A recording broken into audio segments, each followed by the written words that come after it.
Here we go. What's up, everybody? On today's pre-Christmas episode and last episode of the year of the hashtag Blackout podcast, we talk about a lot of random stuff, including AI equaling artist issues, Rudolf the red-nosed reindeer, and the theories surrounding it. Maybe there's an aquarium that exploded. And also, we're asking if somebody's a sellout, as well as listening to some voicemails. All this and more on today's episode of the hashtag Blackout podcast. Pew, pew, pew. Jingle, jingle. Jingle balls. Jingle balls.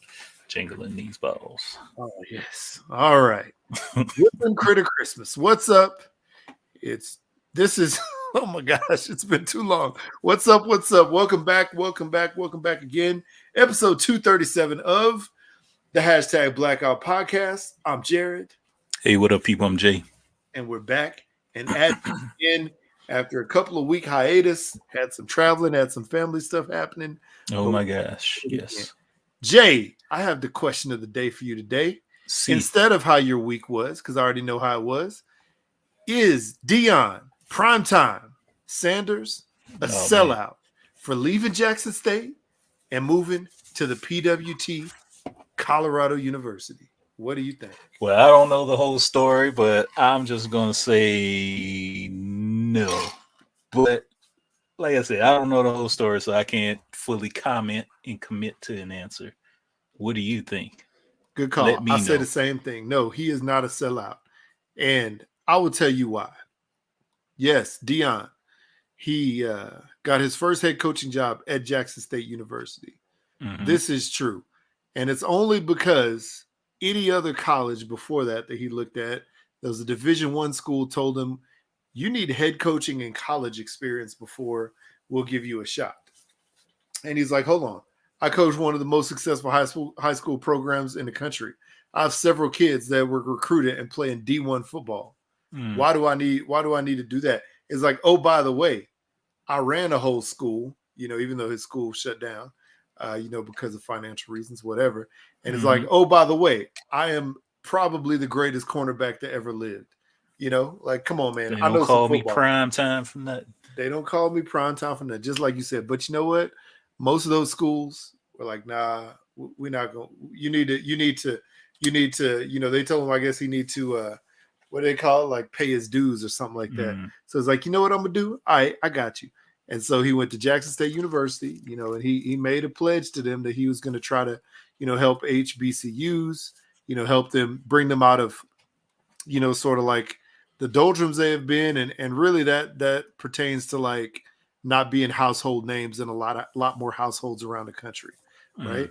Went to Jackson State, he signed a 4-year contract.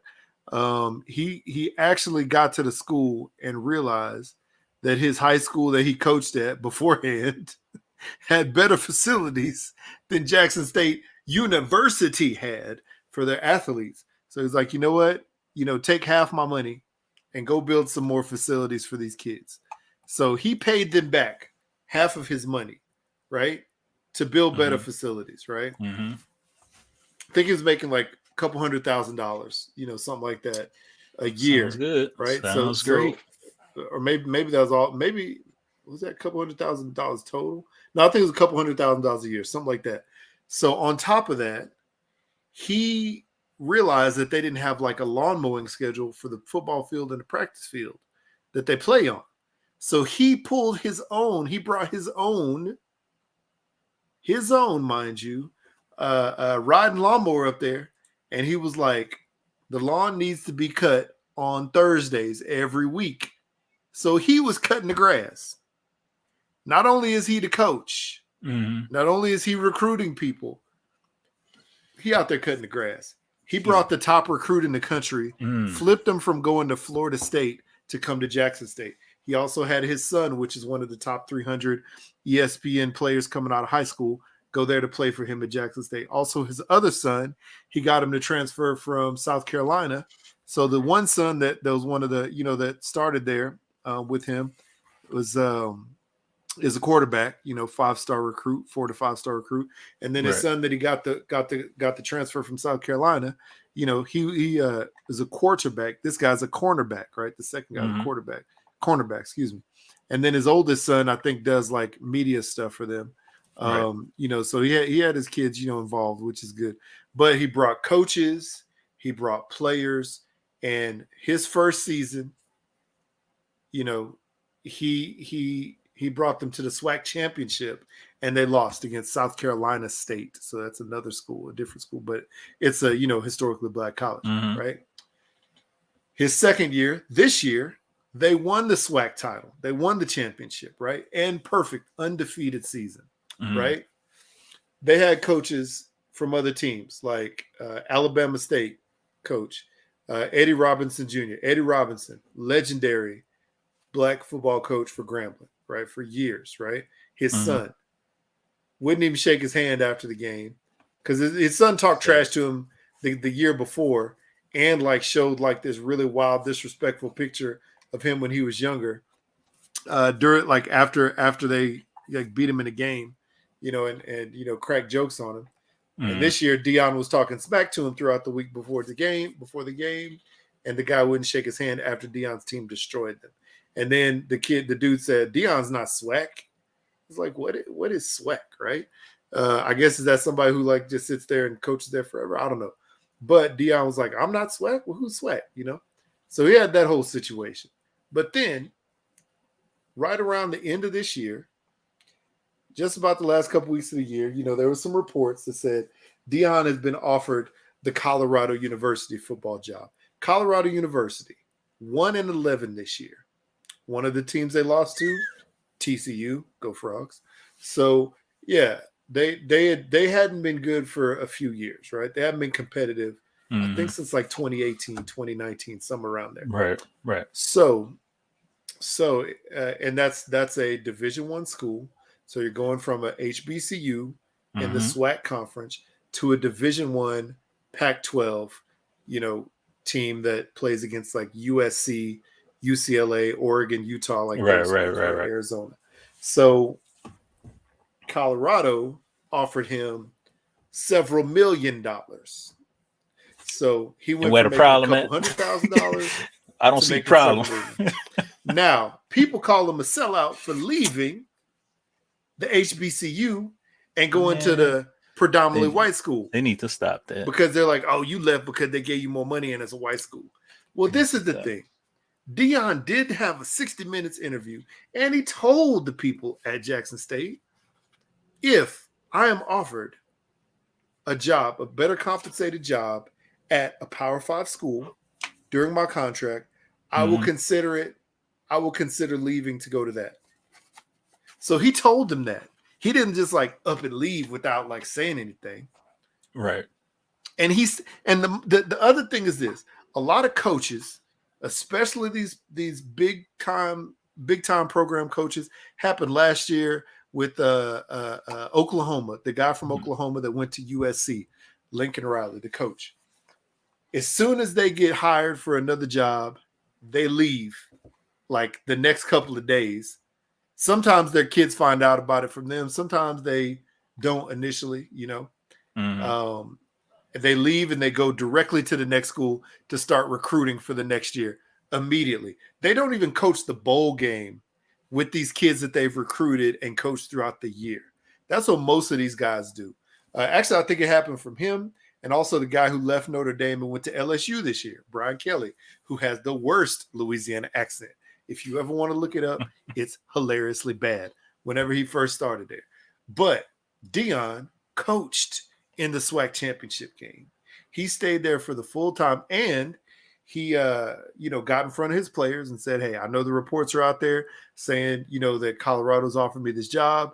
Yes, they offered me this job, and I will be taking it. And I would like, if you want to come with me, go ahead and hop in the transfer portal and come on with me, come and transfer to Colorado as long as you can qualify, if your grades qualify and whatnot, So not only do I believe he is not a sellout, I believe he did it in the right way because he said he was going to do it. He said he would consider it, and do it. And on top of that, he coached his kids the final game of the season. The other thing is this. Not only did Deion bring notoriety to Jackson State, he did bring a lot more notoriety to more SWAC schools, because you every week you see like 2 or 3 SWAC games playing on ESPN, which before the only game you would see is the Bayou Classic.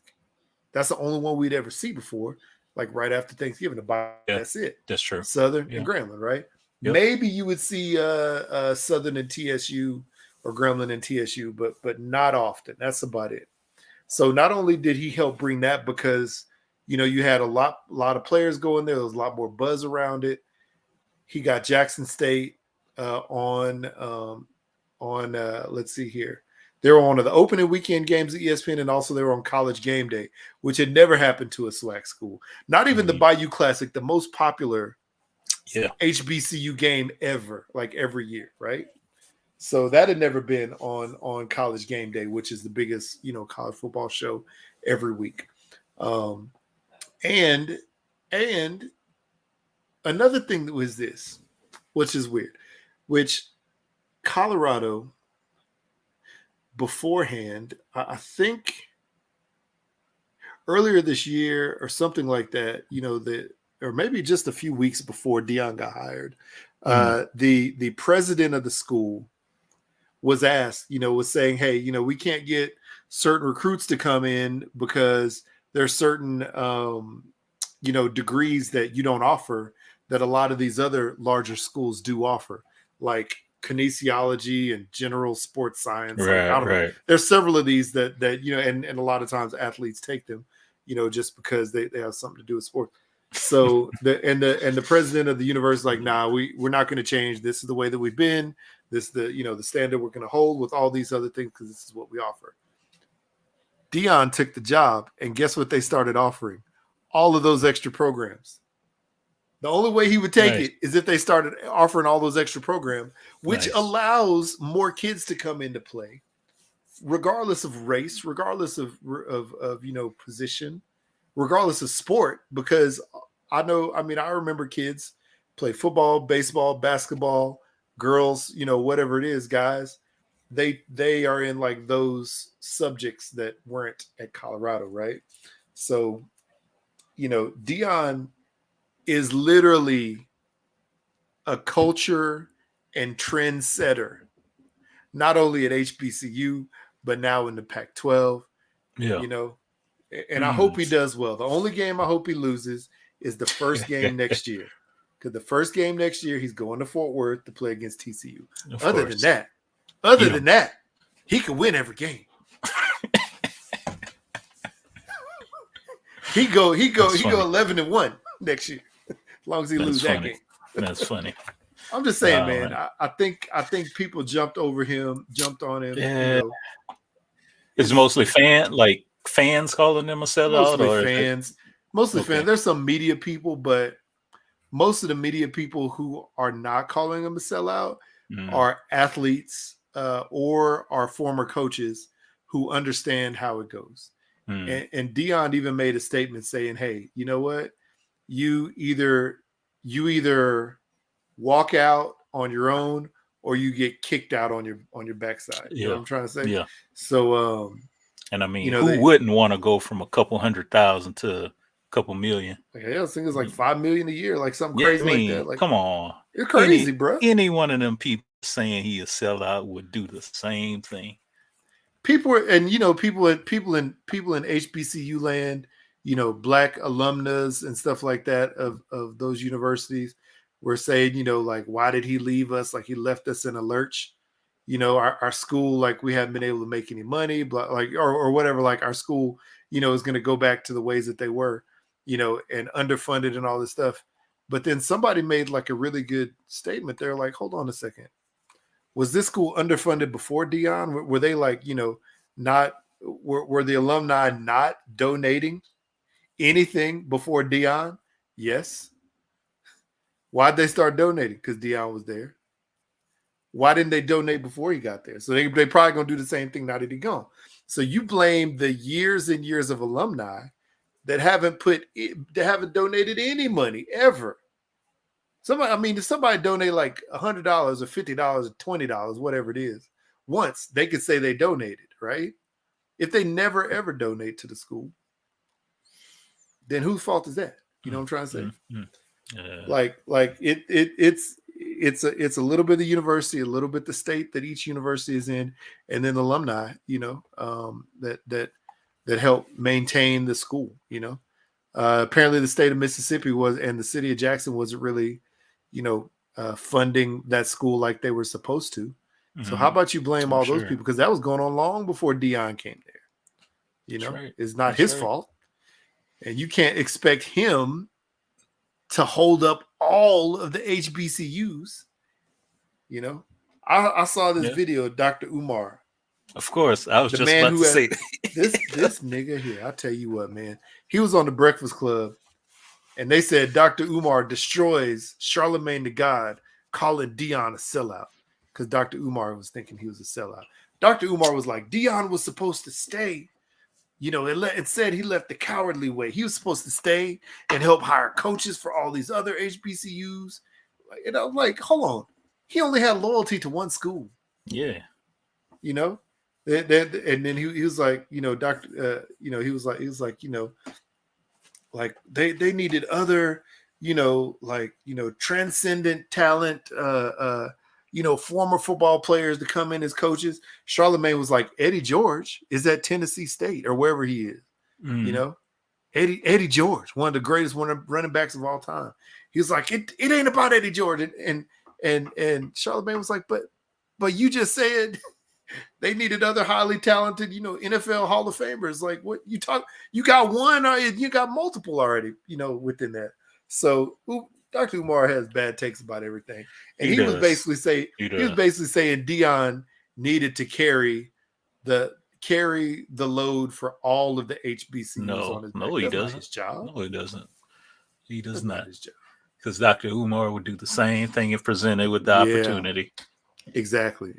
Charlemagne's like, what have you done? This is the thing. Charlemagne's like, have you ever donated to HBCU? He was like, that's not the point. He has not. And then he tried to quickly say, I'm building two schools. And Charlemagne like, what does got to do with Deion? That ain't got nothing to Deion. That's got nothing to do with what you talking about here. So, yeah, man, I've been wanting to talk about that for a long time. And as soon as, just because I think it's crazy. And, even on the TCU fan site, because I'm on a couple of their fan, Facebook pages, and there's, people on there like, oh, my gosh, I can't believe he left Jackson State in a lurch. I'm like, why? What are you talking about? He didn't leave nobody in no lurch. You know what I'm saying? He didn't leave nobody in a lurch. They left himself in a lurch before they hired him, Right. I don't know, man. But he also brought notoriety. He brought money in. He brought fans. What is up? It's not Sunday, J Del Negro. What is up? What's up? J Del Negro. It's a surprise. The Don't Judge Me podcast, the After 40. What you call it? After 40? Post 40? The back 40? What you call it? The next 40? One of them. Yeah. One of them podcast names. Very well podcast. Very good podcast, I might add. Yeah, it's a very good podcast. Yes. Very, very good podcast. The back 40. Wait, the next 40. It literally says right in front of my face. The next 40. Anyway, what's up, J Del Negro? We're talking about Deion not being a sellout right now. And yeah, I heard you and Nigel's, last Christmas show. Congratulations to y'all for having another great year. I will say that I don't know what FedEx, UPS, Amazon, the Postal Service, DHL, the Pony Express. I don't know what all of them have against Nigel, but they must hate him. Or at least they hate his packages.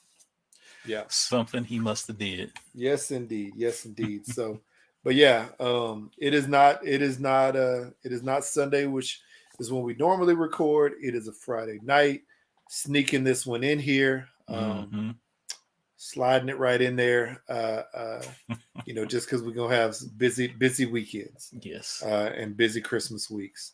But yeah, Deion's not a sellout in my book. Dr. Umar is a bigger sellout to Deion. pretty much is. I think he is.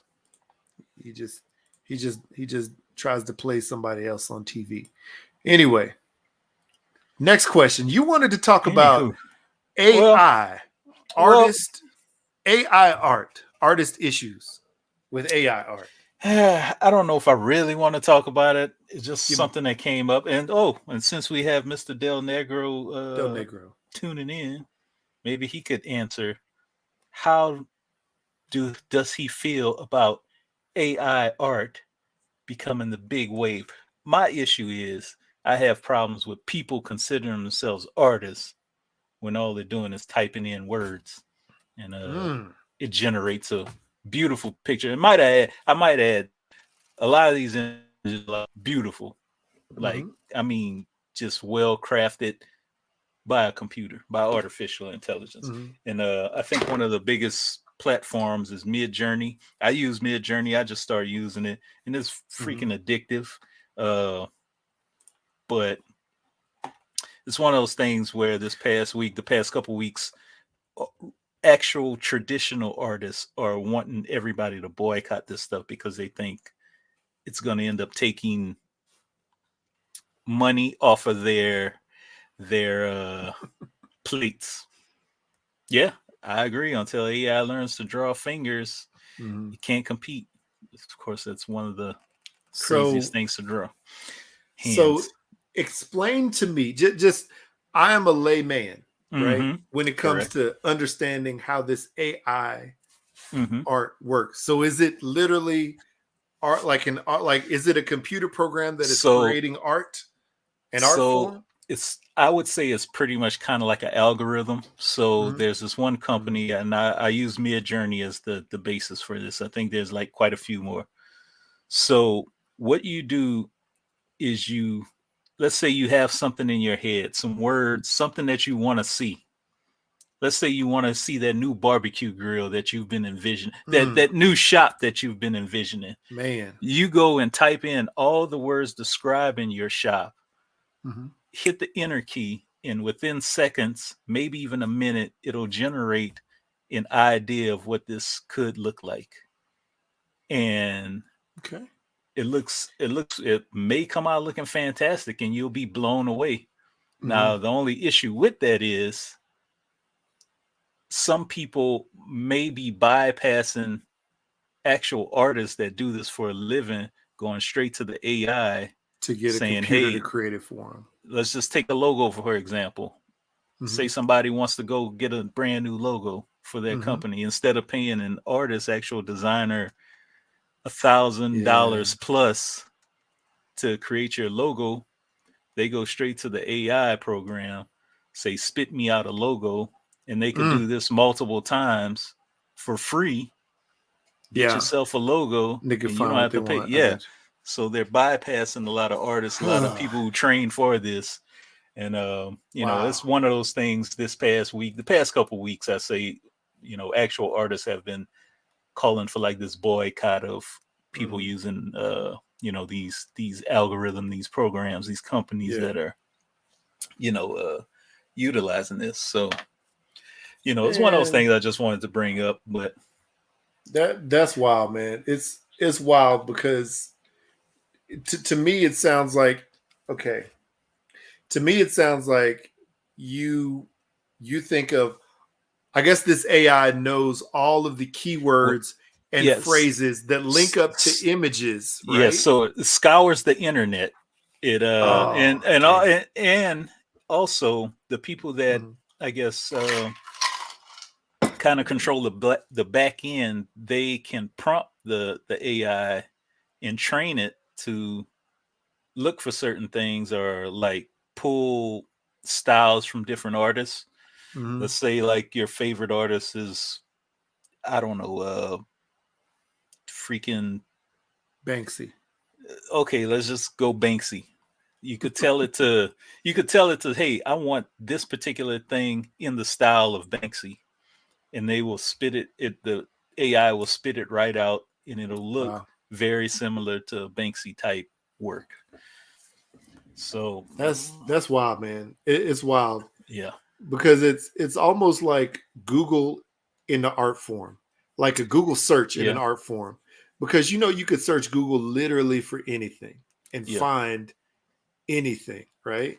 yeah, So it's almost like a computer. It sounds like an art computer program that like you said, you put in the information, it mm-hmm. spits it out, and if it's not what you want, it can spit out so many different results, and you could finally find Yeah, what you're looking for instead of having somebody conceptualize several things yeah, to several go around. So it's wild. yeah, It's a yeah, tool and absolutely not a replacement yeah, for actual artists. It's like the original AI with practice. Yeah, it's going to show up but not do the real work. yeah. And thank you, Jay. And to me, it sounds like, do you remember, you know the TV show The Jetsons, that old cartoon, The Jetsons? Mm-hmm. I remember certain things that they had on The Jetsons where they were like, they would say something and this machine would spit it out on like a tab of paper. Like that's what it reminds me of. Or they would type something in and that's literally what that all this reminds me of. But you had to have humans to sort of, you know, make it function the way that you want to make it function, right? Right. So it's almost like, to me, it's almost like, yeah, it is. It's it can do all these things, but like J Del Negro said, it can't take the real place of an actual artist. Yeah. It Now, can't. It can't. I just have a problem with when people will it who though? generate these images, Mm-hmm. call themselves actual artists. That's when I have a problem with it. Yeah. Like I say, I use it to get certain ideas for certain things, but Mm-hmm. I will still go in and do whatever I need to do, whether it be just a, I don't know, maybe an idea for a possible painting or an illustration that I'm going to do. Mm-hmm. Then I may use it, but like I said, I only started using this like the past week or so. But I could see it as another tool, like Jay said, um, to give artists ideas that they may not have thought of. So Mm-hmm. how they actually use that idea is up to them. But Yeah, you know, one of those man. things. We're not going to get rid of it. It's going to grow more and Yeah, more. And that's the I only think problem. eventually in the future there'll be something to where people could actually type in words and it'll generate a movie, or generate Damn. maybe image clips or something Wouldn't that be like wild that. though? It's crazy like that because like in let's say when I was going studying 3D animation film, and special effects and stuff, there's certain programs you could go in, and if you know the language, you could just type in the language and it'll Mm-hmm. spit out the whatever you're typing in. So it'll Mm-hmm. calculate everything in that language that you're typing in and spit it out. So it's going to keep on going. It's going to keep getting smarter. The people, people are going to utilize it for whatever. I don't think it's going Yeah. to go away, but I think artists are going to have to be a little smarter for how they're going to maneuver around this and Mm-hmm. you know, I guess still be relevant Yeah, and still be to a certain relevant. Yeah. extent. Yeah. There's, it's almost one of those things where you as the artist, I believe, will need to learn how to program it and how to run the algorithm and how, like, really understand how all of the algorithm works. Because there's two things. I believe there's two things that can go along with this. And you could tell me one way or the other if I'm just, Mm-hmm. just spitting shit or whatever. But in order to not be obsolete, in order to not be kicked out of a job one day, Mm-hmm. Mm-hmm. I believe you should learn how it works, because then you could say, hey, I am an artist. I can create all this, but oh, by the way, I know how to make this thing function too. And Yeah. sometimes it doesn't consider X, Y, Z, you know, uh, uh, uh, It doesn't consider like, the curve of a finger. It doesn't consider, like what like some hair looks like, or a blade of grass, or whatever, whatever it is. I'm just saying stuff. So I do know that. So I can help you program this to work properly, and and to make it form in a certain way. And maybe in that program, you could put your artwork into the program, your style, right? Your concepts, and maybe it could spit that out as part of it at one time. Okay. I'm going to share with you something that I just did just by typing in a few words. Let me see. Share screen, window, bam, bam. Right now, I really truly hate my computer. So if everything looks like it's going slow, don't blame me. Ooh. So this is just by putting in some words, Dang. And it scours the internet for a bunch of things to merge together and create something. So yeah. You can see, and there's some beautiful, like I said, there's absolutely beautiful images coming out of this stuff. So look like an NFT, man. Yeah. And here's the crazy thing. People could go in and create things just by typing in words, and they could resell it for profit. There's no issues with the company. There's no regulation on it. Yeah, unless you're making well over $1 million, then you have to sign up for like a corporate type account, which is like $600 a month. But you're making over $1 million, so $600 a month is really nothing. That's nothing. So, yeah. Wow. So what you say that program is? I'm gonna have to go and figure out how I could use that. I'm just playing. Hey man, do what you do. Visualize your truck, your food truck, man, and it'll spit out some ideas for you. Yeah, that's wild, man. It's crazy because this is the thing, man. We sit here and talk about this right now, but there were days when somebody said, no one's ever not gonna ride a horse-drawn carriage everywhere they go. Somebody said that.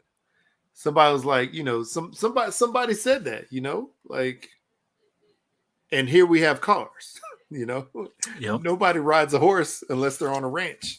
Cars, planes, everything. Have all this stuff. Nobody. I'm sure there was somebody, years ago who thought the idea of a cell phone in your pocket was crazy.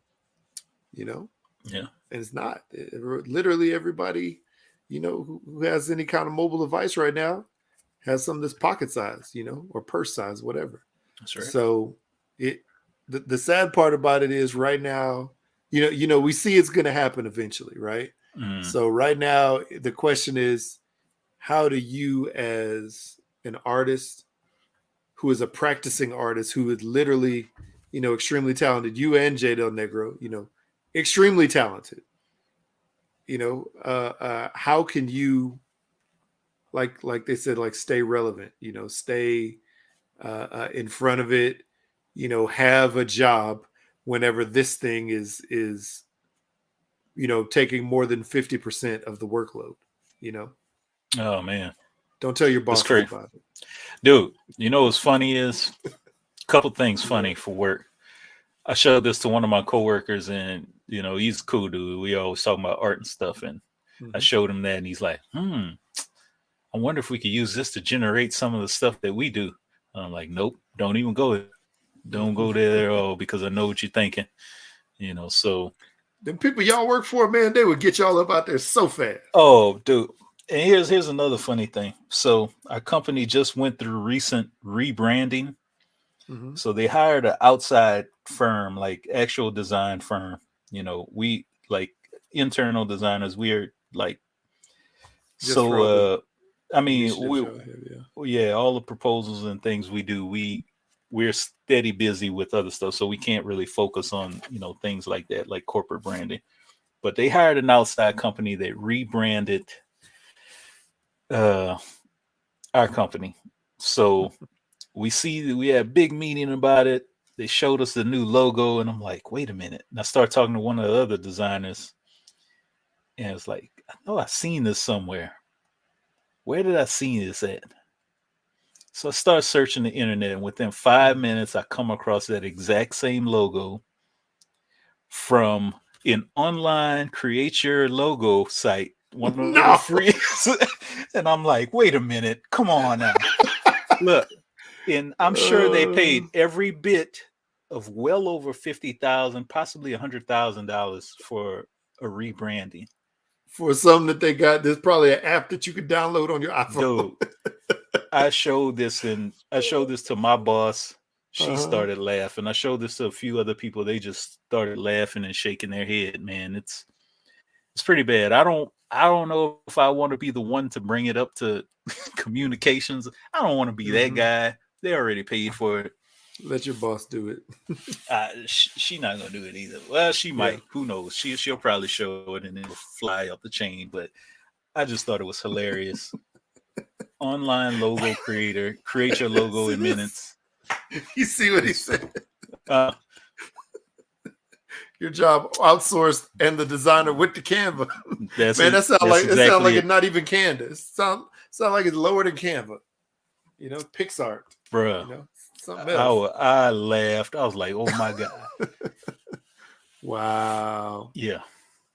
You know, so it's crazy, man. It's crazy. You know, I've been thinking lately. I did a what do you call it? I did like a collab with this company that makes alcohol infused meat, right? They do like hot dog, they do bratwurst and burger patties, right? So I did a collab with them and a couple other companies. We did a giveaway back in like November, I believe. And the company that meat brand works, you know, the meat brand works with like like an advertising, like a marketing agency. It has like a little bit of a design arm, but it's like mainly the advertising and marketing. And so I was thinking about like working with them, right? But then I was like, I could just do all that stuff on Canva, you know? You know what I'm trying to say? A lot of it you can, man. But a lot of it you can.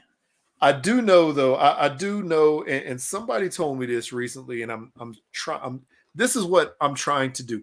I'm trying to outsource, right, some of these things that I might be okay at, but not great at. And in order to take your brand that you have from one level to the next, to the next, to the next, is you have to be able to delegate, I guess is what I'm trying to say. Yep. Things that you may not be the best at. I am okay. I am okay. I think I'm pretty good creating a website through the templates that Shopify has for me. You know, I'm good at that. Because they're like, all right, here's your template. All you got to do is just plug and play. I'm like, cool, right? Yeah. But I've had people reach out to me and say, you know, certain things were confusing on the website. They didn't really know how to navigate here, here, and here.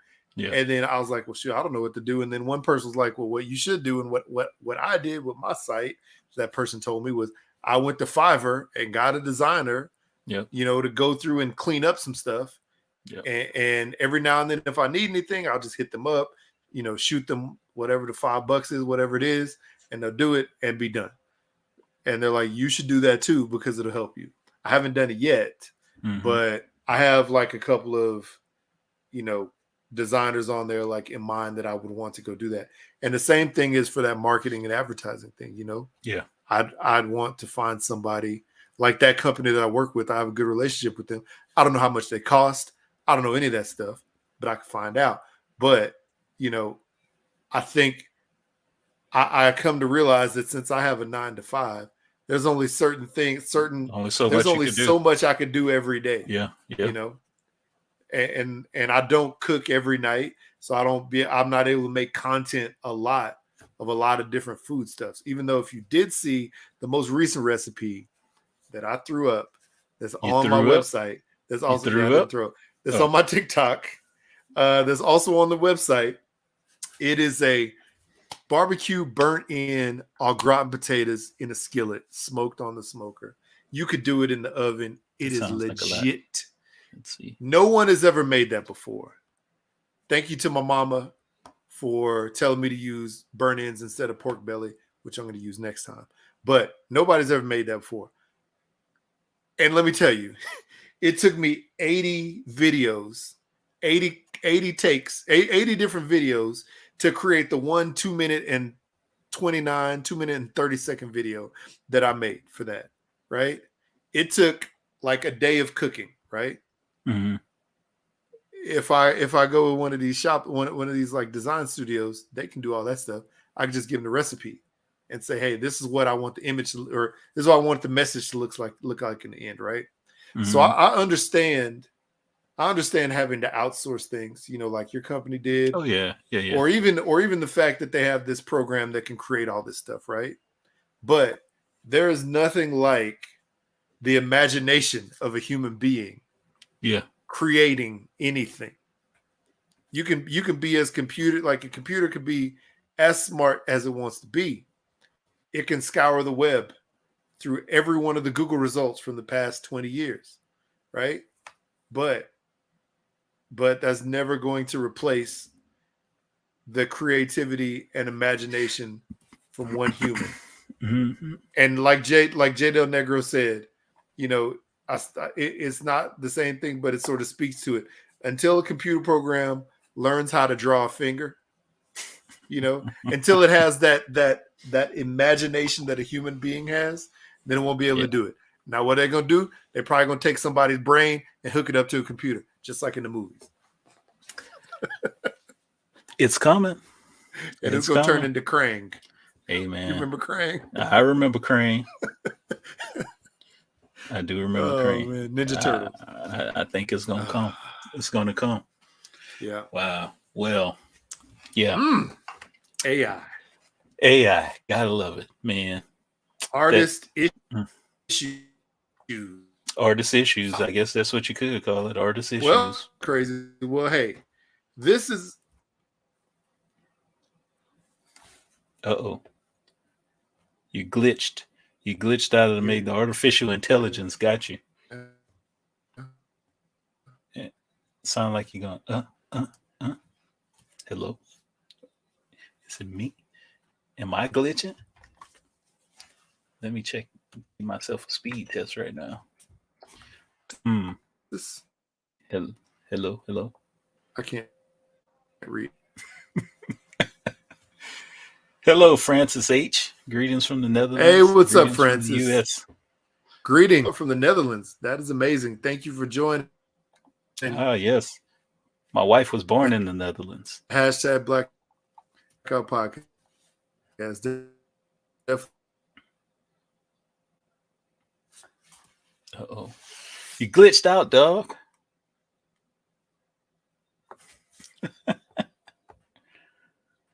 He is gone. There he is. Sorta. Can you hear me? Can you hear me? Can you hear me? Okay. Yes. I can see you now. Sound like you're talking with a period after every word.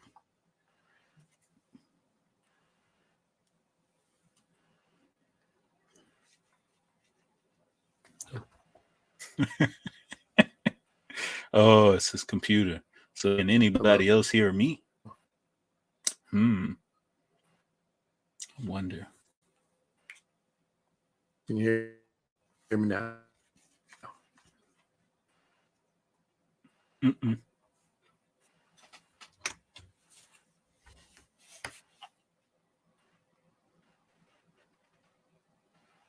Hello?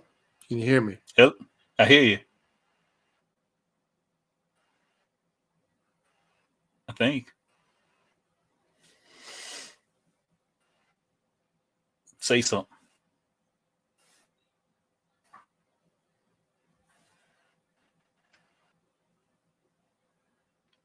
and we'll be back. Oh, it's still running live. Cool. He'll be back. Anyway, yeah, that was my show about AI taking over the art world. Probably not, but it'll definitely be here for a long time. Hopefully everybody out there has an amazing holiday season and all that other good stuff. Not spend too much money and be broke like yours truly. Yeah, it's mostly kids that I'm shopping for, nothing else. Well, no, I can't say that. I did buy something for my wife. Can't say that too loud because she's in the other room. But, I would have to end my recording so you can hopefully use your recording. Okay. Sorry, people trying to correspond with Jared through the phone as he tried to re-upload. Let me see if this thing is actually recording live while I am chatting. Oh, it is. Cool. All right. Yeah, he is learning how to talk again, Jay. I'm reading the comments because they don't pop up on the actual StreamYard because Jared's in control of that. But yeah,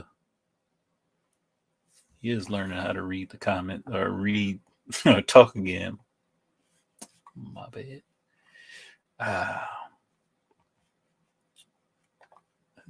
Let's see.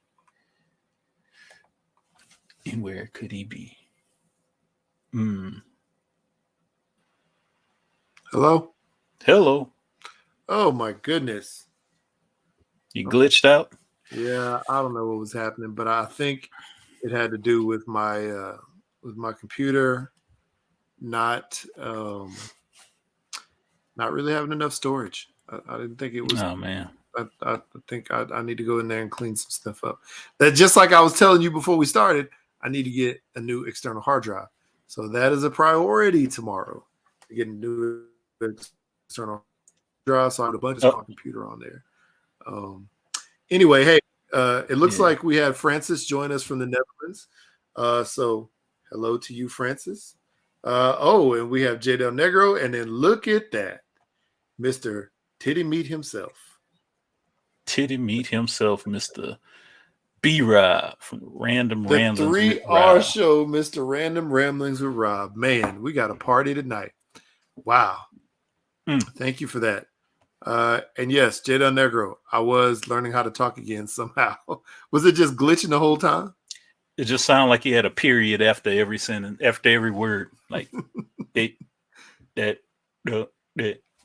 So, I want the knife. The Russian asset is taking over. Man. Well, hey, what's up? What's up? B-Rob, man, it's been too long. It's been too long. Hopefully your Walmart has all kinds of random stuff on the liquor aisle, or the beer and wine aisle, whatever, like it always does. So yeah, so we were talking about AI, issues now. You know what? How about this? Do you have those voicemails ready to go? I sure do. Let's listen to a couple voicemails, and of course, Jay, tell the people how they can leave us a voicemail. Hey, people, 385-3BLAKPC or 385-325-2572. That's where you can give us a little call, leave us a little voicemail, and we'll play it on the show. Yeah, tell us what you think about AI artists. Tell us what you think if Deion is a sellout or not. Very true. Because all right, I don't believe the man is, but whatever. Here we go. From my favorite person in the world. Let's see if it plays.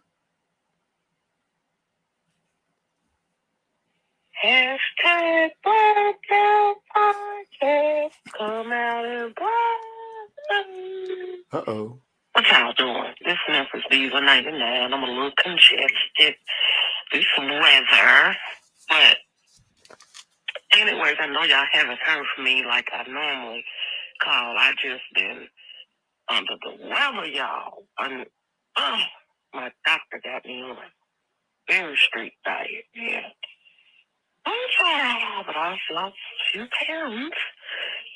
But anyways, I don't know if I told y'all the story of when I went into the beauty supply store, and then next door is a fragrance shop, and so I said, "Hey, I'm looking for this.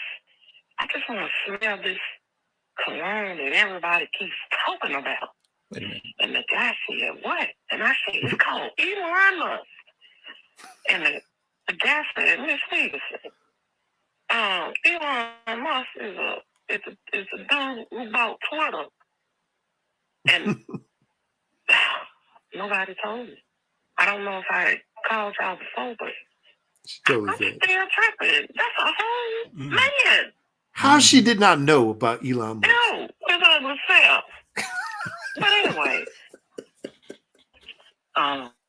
it's been some good movies on TV and stuff. So, in series, have y'all seen the Tulsa King, the King of Tulsa, or whatever it's a series with Sylvester Stallone? Y'all, it is so good. Oh no, I haven't seen it. Yeah, it is really, really good. And I'm looking at Yellowstone. Man, them some crooks. Money and power. Okay, I'm gonna call y'all back in a little bit and tell y'all how I got harassed by a little boy. And I don't know. America, help us. Bye. So I'm tripping off this thing. It says, have y'all in series, have y'all seen the Tulsa King, the King of Puss? That's what AI gets you. that's what AI gets you right there. Google Translate. I'm still tripping on the fact that she didn't know that Elon Musk was an actual person, and she thought it was a cologne. Man, come on, man, Kayla, come on. He the one who bought Twitter and laid off 2/3 of the people who worked there, or whatever it was. Anyway, all right. Yeah, I don't know. I haven't seen the new show with Sylvester Stallone, even though it looks good. I haven't seen it. I've not watched Yellowstone either, even though Yellowstone is like 4 hours away from my house. Something like 3 hours away from my house. But no, man, I don't know if you watched any of those shows. The latest shows, like I was telling you earlier, latest shows I've watched was Wednesday, then also that Mo show. Mo, how you liking that so far? I love it, man. You know what? I knew I was gonna like that show as soon as it started, because the first episode was they played Sitting Sideways. I think it was the first song in the first episode, and I knew it was a Houston, a show set in Houston anyway. But yeah, it's dope. Hot take: I think some of Elon's kids are clones. You know they what? They gotta be with some of them names they got. I don't think you're wrong. What did the kid name? I don't know. Let's look it up. And Axolotl, I can't remember. It's something weird though. They're all boys, and it's like, now I thought he had a couple girls. Oh wait, he has 10 children. What? Dang, I thought he had a couple girls mixed in there. Let's see. He has a Nevada, Griffin and Vivian, Kai, Saxon, Damien. Oh, here we go. XAEA XII. Don't know how that's pronounced. Shay. Oh boy. Damn. Exadark, Sidario, Side Rail. What? Side Rail? Sounds like Side Rail. Okay. You named Side Rail? Yeah. He named Syntax Error. Oh man, that's jacked up. Man. It's probably true though. Elon, and I think didn't he have a baby like with his mistress, like a couple mistresses? I don't know. And he has twins with Siobhan Zills. Who's that? I don't know. have their father's last name, so they didn't reveal the two names for the other twins. babies. Man, my dude is just like spreading his seed everywhere. Paper Jam. He's like the white Nick Cannon, like the South African. You know, I wouldn't be surprised if his baby name is syntax error. he's like the South African billionaire Nick Cannon when it comes to Wow. to spreading your seed. You know, he's like the Antonio Cromartie of social media ownership. You don't hear Mark Zuckerberg out there with like 37 kids. You know what I'm trying to say? That's wild. Yeah. All right. Next Wow. voicemail. Okay. Yeah. Syntax error. All right. Here we go. It's probably true. SK podcast. You don't have to come out and play. Anyway, what I was gonna tell you about the thing that happened last week, but I'm gonna tell you what happened Friday. Man, so much stuff going on in this world, y'all. So Friday, I did Lyft. I do it in the day. So right when I get off work, you know, let me make a few bucks or either money, you know. And there's certain places I go, like the airport and to like FedEx and Nike, Amazon. But I know those people are getting off work and they're trying to get home. Well, anyways, I picked up this guy. His name was Chandler. And I looked at the thing. I said, man, it's a 76-minute ride in Allen, Mississippi. What the heck is Allen, Mississippi? So he gets in the car, and it was just fascinating. He was like, do you want me to drive? And I said, no. You know, he in the back seat. And I said, no, you don't have to drive. This is my car. I drive. Why would he ask? Lighter? I was like, no, sit back, chill out, listen to the music, go to sleep, whatever. You can't smoke in here. So I kept wondering why this dude wanted to drive. He was like, you sure you're okay? You don't want me to? So I'm like, no, me and Pew Pew Pew up here, we okay. So he's like, what's Pew Pew Pew? I said, I carry. And he said, oh, okay, nothing. He was like, I really don't want to go where I'm supposed to be going right now. Come to find out, I had to take him to a rehab facility deep in the woods of Allen, Mississippi, y'all, at a lake. It was beautiful. And when he got out, the nurse and everything, they met us. And he was like, I really don't want to go in here. Well, before they met us, he said, Caleb, you can turn around right now and just drop me off wherever. And I just couldn't. I had to, you know, I said, this going to help you in the long run, friend. So the reason behind this, y'all, is so much going on with people you just never know. And I quit this after that because it was just too emotional. I'm looking for an at-home job, remote. I guess I'll be a remote pimp. That's a joke about the pimp, y'all. But I'll call y'all back and tell you what happened at the barbershop. Well, that's crazy. Wow. All right. She had to drop somebody. You know, that's what's weird, man. That's the weird thing about doing Lyft. I think where she lives in Memphis, because Memphis is literally it's like right on the border, like between Mississippi, Louisiana, Arkansas, and Tennessee, right? Yeah. It's right there. So you know that's the weird thing, man. You could have somebody want you to bring them to all four of them places. You know, multi-stop. You know, and that's much, but yeah, that's wild. All right. I guess it's a good thing. It was like daytime, she said, right? Mm-hmm. Yeah. So when she said deep in the woods, I was like, hold on a second. Yeah, and then she's like, he asked if she wanted him to drive. I'm like, whoa, no. Like, what? No, absolutely. Why not. would somebody ever ask that in an Uber situation? You know, unless they got some weird intentions. You know, that's exactly. Weird. Yeah, exactly. That's weird. All right, what's the last? You got one more, right? Yes, sir. What's up, y'all? This is Steven.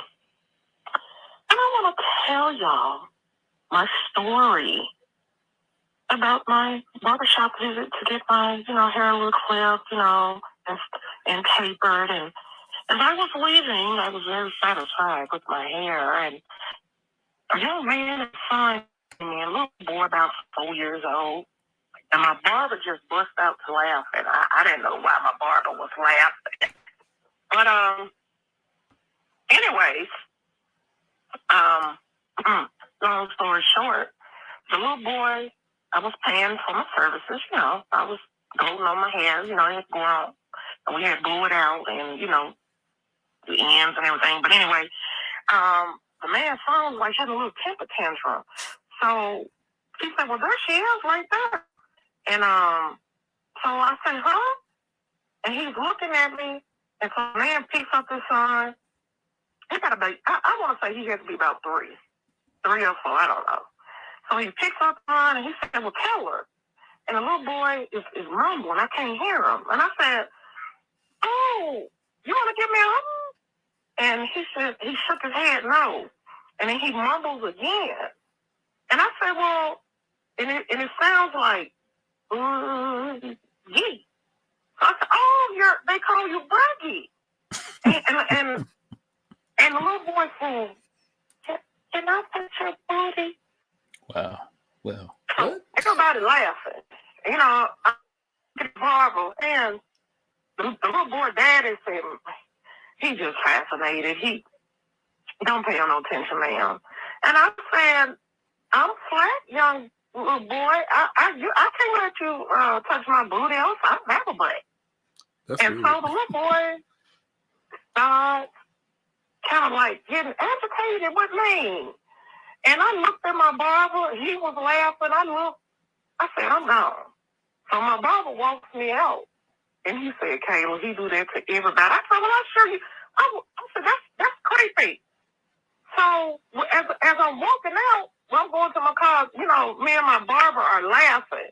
So the little boy said, "You're not black." I'm done.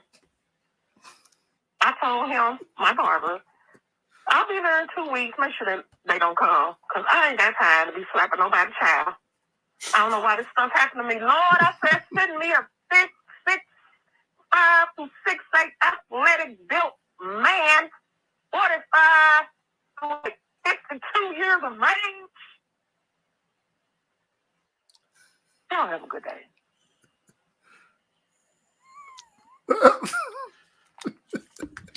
well, What was that? I don't know. I don't know either. Wow. It's funny. It's The pretty little funny. boy trying to touch her booty. My son did that in the store one time, and Did he really?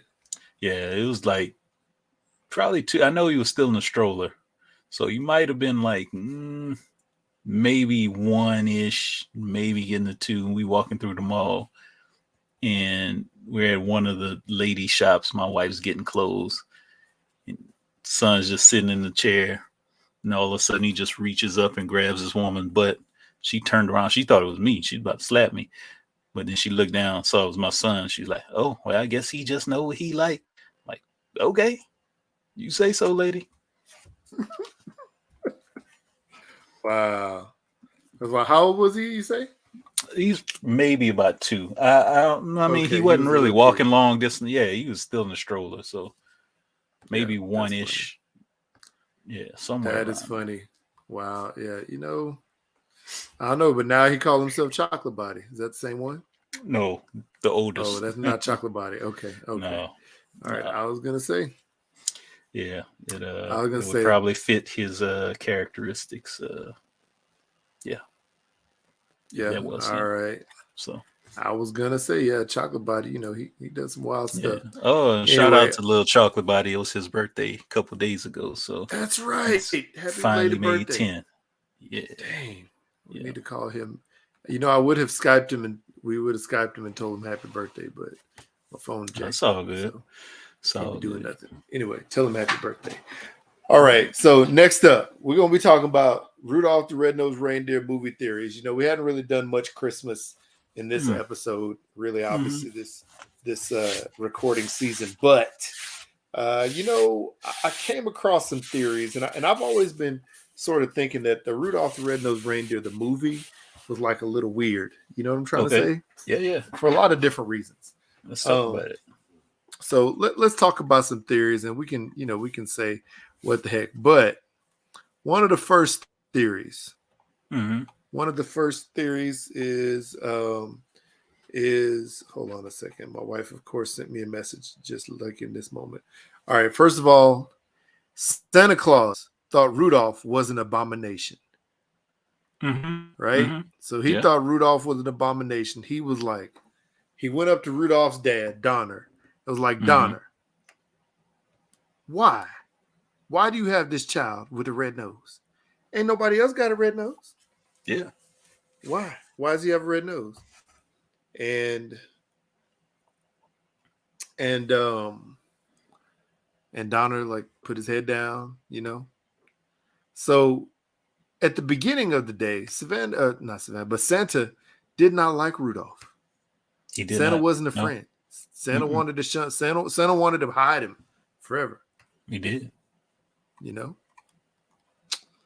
Probably wanted Donner to ship him out to some like reindeer orphanage or something like that. I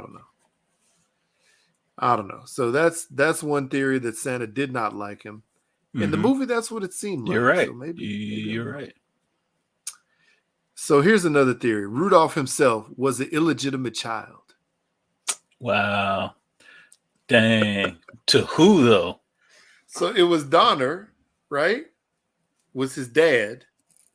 And then I don't know who the lady was. Who could the dad really be? Maybe it was somebody else. But who would have a red nose? What up there? What other reindeer had a red nose? None of them. None of them. So who could the daddy been?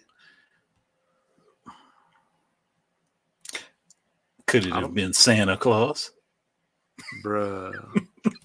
Santa Claus is doing some bestiality type stuff. Santa did have a little bit of red nose. He did. That's what I was just about to say. His jolly red nose and cheeks. There you go. Red nose, rosy cheeks. Could have been him. Rosy cheeks. You never know. I wonder though. He looked full. He looked full reindeer. He did look full reindeer. So I don't think Santa had to be involved. I thought it got to be somebody. Could it have been why Santa was disgusted?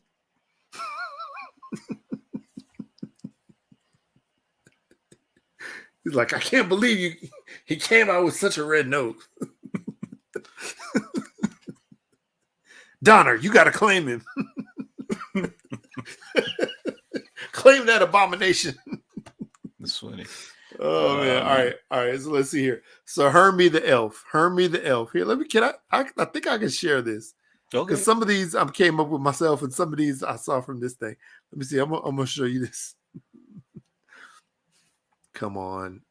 This better work. That's all I got to say. If it doesn't work, then it'll just be par for the course for my computer. Here we go.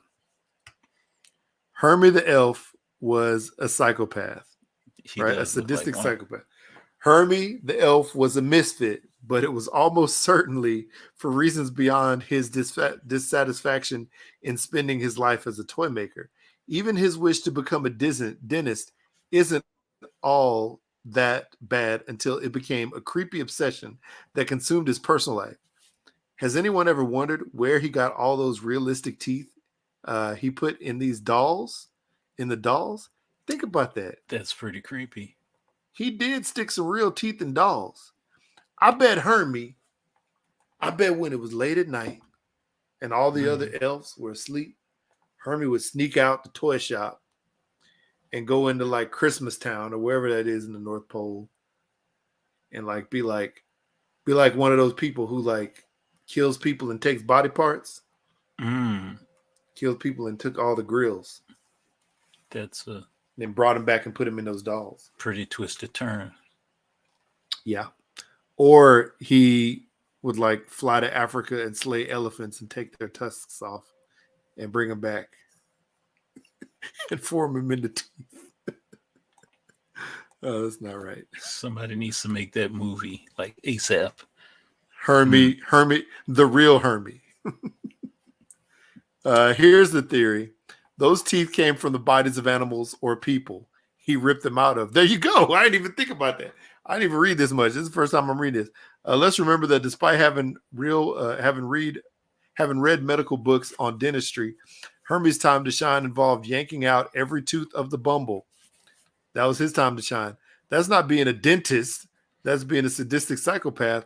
And one does not get good at yanking out large teeth without warming up on a few other people, in my opinion. Well, there you go. All right. The next theory. The elves have been inbreeding. All the elves do look the same, though. They do. You know? They do. There's a lot of elves in the North Pole, although one may have a hard time distinguishing a vast majority of them from the other ones. Several times throughout Rudolph the Red-Nosed Reindeer, we see lots of boy and girl elves outside of a tall and nerdy elf or a portly elf, Hermie, and the head elf. However, they all look the same. It makes one wonder if they might be into some inbreeding. I don't know. Sounds about right. The only way to truly know is if you looked at the elves right in their eyes. Because there was some movie, I can't remember the name of the movie, but there was some movie where like there were inbred characters, and Jared's computer gonna start blinking like Rudolph's nose. Yeah, it's probably true, Jay. If he tries too much, yeah, it's probably. But there was some movie where all of the inbred like offspring had two different color eyes. There's some documentaries and blogs and stuff like that about people in West Virginia. In inbred families. Yeah. And a lot of them have multicolor eyes. So I'd want to look deep into the eyes of these elves, and see if in fact they were multicolored. Here we go. This is wild. The job rate of reindeer in the North Pole is astronomically low. Rudolph the Red-Nosed Reindeer reveals that all reindeer from the North Pole beginning training at a very young age to one day pull Santa's sleigh. It's a tremendous honor, and apparently one with incredibly high standards. After all, has anyone heard of any new additions to the sleigh lineup since Rudolph's inclusion? That's true. The competitive industry has likely led to a very cutthroat reindeer games. And maybe why reindeer goes so hard at Rudolph for his red nose. After all, they needed any advantage they can to get Santa's attention and a coveted spot on his sleigh team. Rudolph prevails, however, and he earned a right place on the team. Still, I bet there were the reindeer games. There were at least one or two grumblings about nepotism that night in the reindeer fields. And nepotism would only mean that Santa was Rudolph's dad. Wow. That's crazy. I wonder if the reindeer games are like the Hunger Games. Oh, man, that'd be wild, man. That would be wild. Yeah, imagine the reindeer all trying to survive and killing each other just for a chance. Just for a chance to be a slave and pull the slave master's carriage. Or that's his really what sleigh. it is. The slave the master's coach, sleigh. The coach, is that Donner? Was the coach? Or that was just the dude? Just some other dude? Some random reindeer. Yeah, he's a random reindeer. Maybe he the coach, maybe like we talk about like Deion back in the day, maybe he's the prime time. He's the prime time. He's the prime timer reindeer. And he's like the Hall of Famer, He was before they made up songs. They ain't had no song when he was saying he's so old that before they had songs. He was just out there shining and being the one, and then he started coaching them after the fact. That's funny. That's probably the truth. All right, here we go. Utah, I can't even say it. Yukon Cornelius was mentally unstable. This is probably one most people know, as Yukon Cornelius is a bit of a fanatic from start to finish. That said, his whole reason for being in the North Pole is preposterous and quite simply a fool's errand.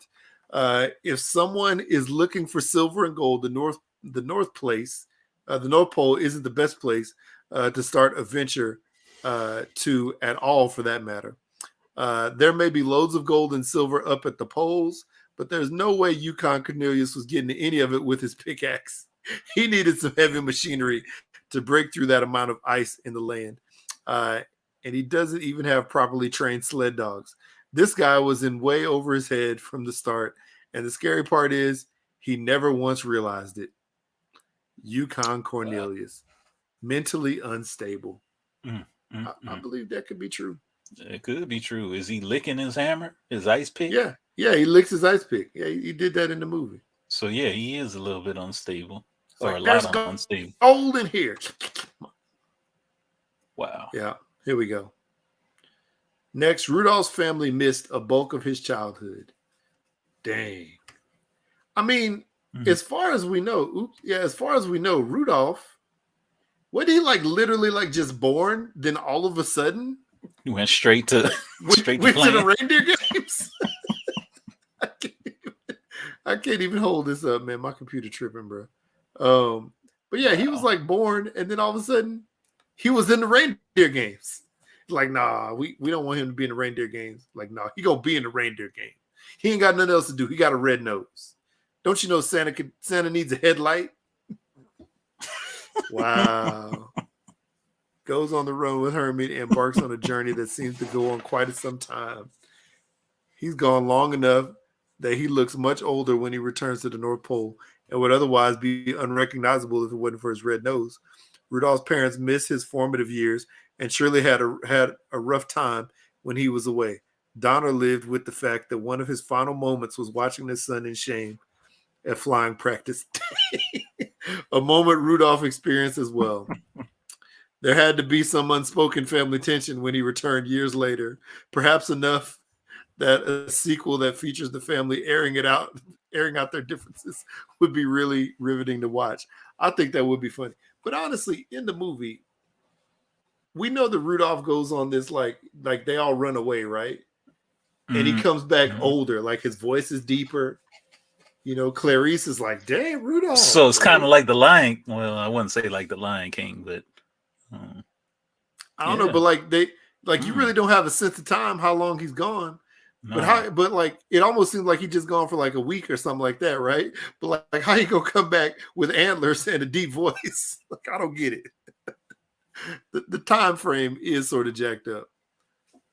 Oh man, here we go. Clarice and Rudolph had an incredibly shallow relationship. That's funny. Clarice and Rudolph are the big couple of Rudolph the Red-Nosed Reindeer, but that isn't really saying much. Santa and Mrs. Claus seem to be going through the motions, and Donner and Mrs. Donner, quote unquote Rudolph's parents, clearly have some things they need to work out. Having said that, Rudolph and Clarice's relationship is truly wild, especially considering it's only based on her telling him he was cute once when they were children. Oh, yeah, yawning. Wow. A person tells someone they're cute way back when, and then after years of not seeing them, that person reemerges and rescues them. While that person would surely be grateful for having their life saved, we're not sure that's a deed that warrants a kiss under the mistletoe. Rudolph needs to slow his roll and get reacquainted with this dough. Rushing into a relationship based on the spur-of-the-moment decisions can end disastrously. Just ask Pete Davidson and Ariana Grande. Man. And you know what? I'm reading on Rudolph right now, and apparently he and that little doe had a child named Robbie. Robbie the reindeer. Robbie? Come on. Why? Yeah. Why did they do that? They did it. Why did they do that, man? And guess who's still on the team? Prancer, Donner, and Blitzen. I bet they are. And Vixen. They still on the team. And Robbie's leading the team. So what happened to Rudolph? Rudolph didn't make the cut that year. He died? He got too old and he got replaced. He had to go back into the Hunger Games. Oh, that's jacked up, man. That's jacked up. Gracious. Rudolph Rudolph got taken out by his son. Imagine if it was his son who took him down. Like if you were Clarice, you know. Oh, it could have Like been just like one of those moments, man, where it's like, do me, son. Go ahead and take me out. Live on. Carry my name. You know, you got my nose. Carry on my legacy of leading these reindeer. Wow. That could be it, man. Wow. I'm sorry. What were you saying about Clarice? Nah, I was just saying like, you know, if you were Clarice, who do you root for? Your husband or your child? You know, the one that you fell in love with, your baby daddy, or your child.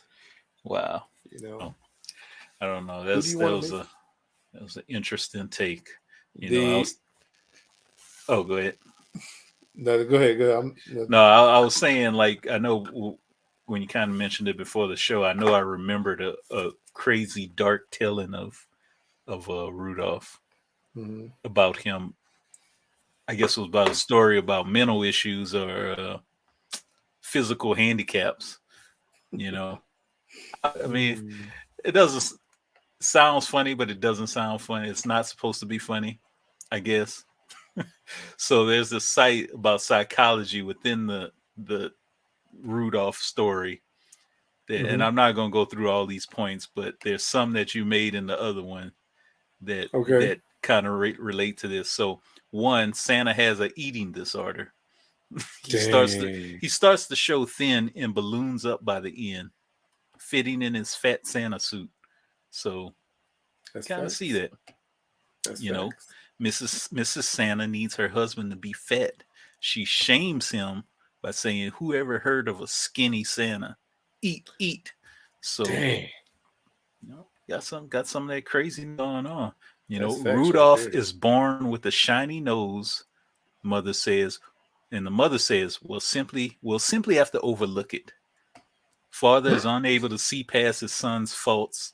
You know, Santa comes, and this one's to your point. Santa comes to see the new baby, sees Rudolph's nose, and is equally disgusted. Then in front of the new mother and her baby, Santa decides to break into a song about how he is the king of jingling, making Santa a bit narcissistic. So yeah, there's a long list of these things. You know,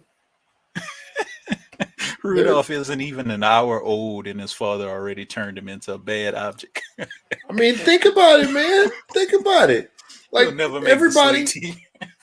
everybody looked at Rudolph with disgust. It did. The only one that didn't at first was his mama. It's true. That's it. It's true. You know, that's it. Everybody else like, what? Like what? Why? Like, why is this? How did you get here? Why? How did you make it? You're the sperm that made it? Like, that's what they're thinking. Wow. I don't know why I went there, but that's what I thought, though. Goodness gracious. Yeah. You know. But, yeah. These are all of the disturbing and, unintended, theories of the movie that was, just a little kid show. It's just a little kid show, but there's all these irrational theories out there, and that's definitely one of them. There's definitely some of them, I guess. So, yeah, that's wild. Comment. That's the coach of the Reindeers. Okay. Prime time comment. So, I mean, he had a hat on. He was the coach. He seemed to be very very passionate. Passionate about these reindeer making it or not making it. He's cracking the whip. Yeah. This is pretty depressing looking at some of these notes about this movie. So now I'm not going to watch it in the same light anymore. same wholeheartedness I did when I was young. Yeah, Mhm. yeah. Let's see here. I don't know, man. I will definitely look at it like, a little differently now, obviously. Mhm. But this is the thing though, like when you look at some of these, some of these, what do you call it? Um, like Christmas movies and just old time movies. Like you just sit there and you like your mind tails off and you think Mhm. like, how did they come up with this concept? You know what I'm trying to say? Yeah. How? How? So and then as you watch it, you also say, okay, you know, like who like how did the relationship how was this relationship started? Whose daddy is this? Whose mama is this? You know what I'm trying to say? Like, why is she with him? Why is he with her? Like, why aren't they together? Like I'm telling you, that's what I think about at least. I think about all these random things. My mind definitely goes to random places.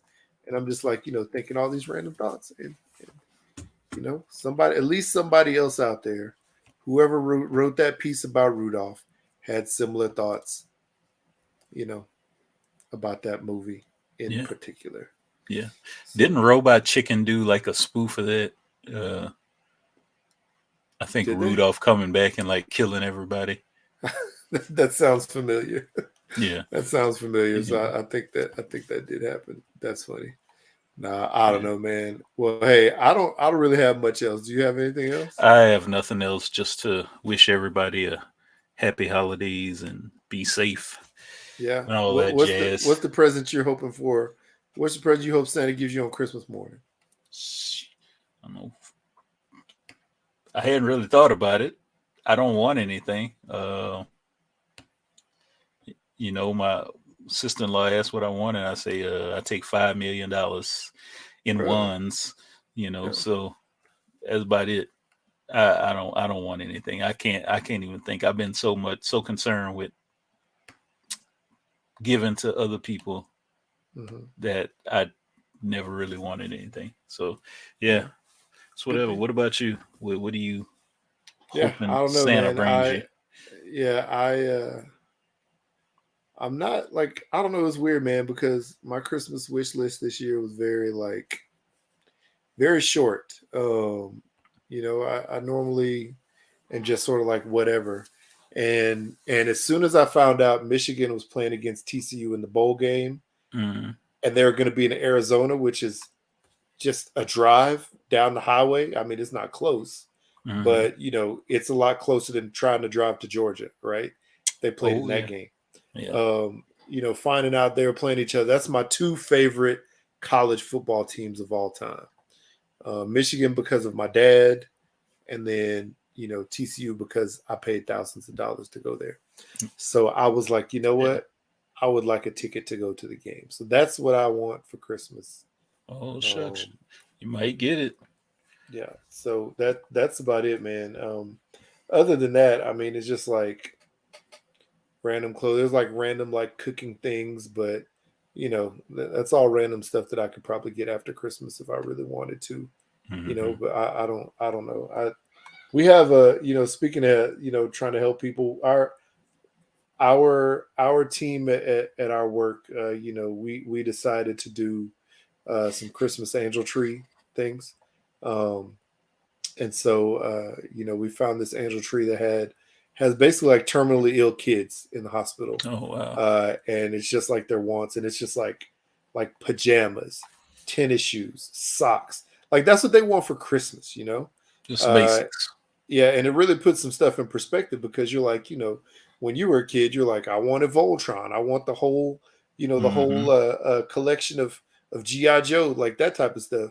And these kids just want like basic stuff, and it's sad because, obviously they're extremely sick and very low chance of survival rate. So yeah, so we were able to go out and take care of a few people, That's good. off of the tree. Hmm. And yeah, and we took some for family because we normally do like a little like this thing through church where you pack up a box with all these essentials, and they send it to kids in other countries. But we decided to do some kids from the Angel Tree as well. And yeah, it's wild, man. So doing stuff like that's what it's all about, because you get a real sense, because it's not about it. It should never really be about you, So it should be about trying to help other people. That's right. And Jesus is the reason for the season, not these random toys. So it is what it is. But yeah, man. Yeah. But only if I could get it in my kids' skulls. Yeah, they'll get it to one give day. Instead of receive. They'll get it one day. One day. Yeah. Anyway, well, yeah, man. I'll let you go ahead and tell the people where they can find us. Hi, people. You can find us at, let's see, where are we at? We are at, give me a second. I'm trying to open this file.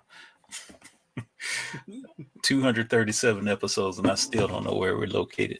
Hashtag Blackout Pod on Twitter and Instagram. Find us on your favorite streaming platform, or you could email us, hashtag blackoutpod@gmail.com. You could email us whatever you want. Questions, we'll try to answer them on the show. You got a long story you want to email out, we'll read it on the show, or you could just call and leave us a little voicemail, 3853-BLAKPC or 3853-252572.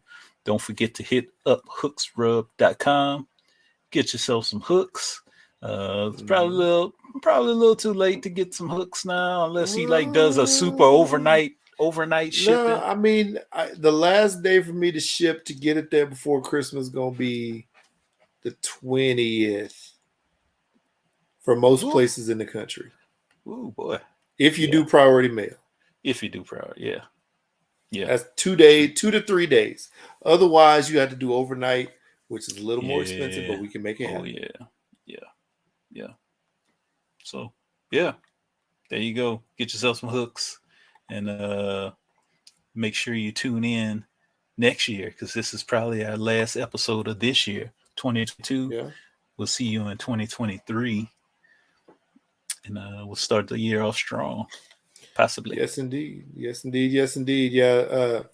We actually planned on bringing John from the John Effect in during this month, but this month, I'm sorry, it just really got away from us. Yeah. So we happy apologize. 300 to him. 300 episodes to him. That is not a small feat. Not for a solo guy. Solo. Yeah. Definitely. Big ups to him. And Jackie. Yes.